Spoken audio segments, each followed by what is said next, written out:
Welkom by ons inleiding tot regering en politiek. Vandag gaan ons die verhouding tussen politiek, mag en gesag ondersoek. Politiek behels die aktiwiteite, aksies en beleide wat gebruik word om mag in 'n regering te verkry en te behou of om dit te beïnvloed. Dit sluit debat, onderhandeling, wetgewing en verkiesingsveldtogte in.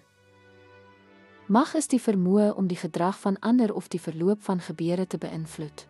Dit kan kom van fisiese geweld, rykdom, sosiale invloed, kundigheid en inligting. Daar is verskillende tipes mag: dwangmag, wat nakoming deur dreigemente afdwing, oorredingsmag, wat ander deur argumente oortuig, en wettige mag, wat van 'n formele posisie afkomstig is. Gesag is die erkende reg om mag uit te oefen en besluite te neem.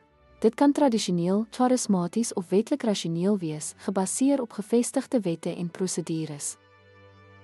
Legitimiteit is wat gesag van blote mag onderskei.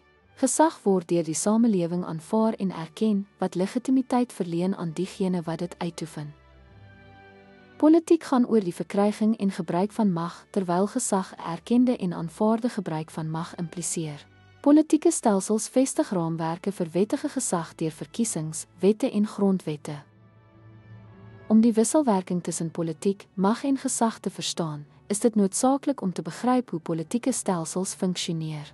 Dankie dat u by hierdie sessie oor regering en politiek aangesluit het.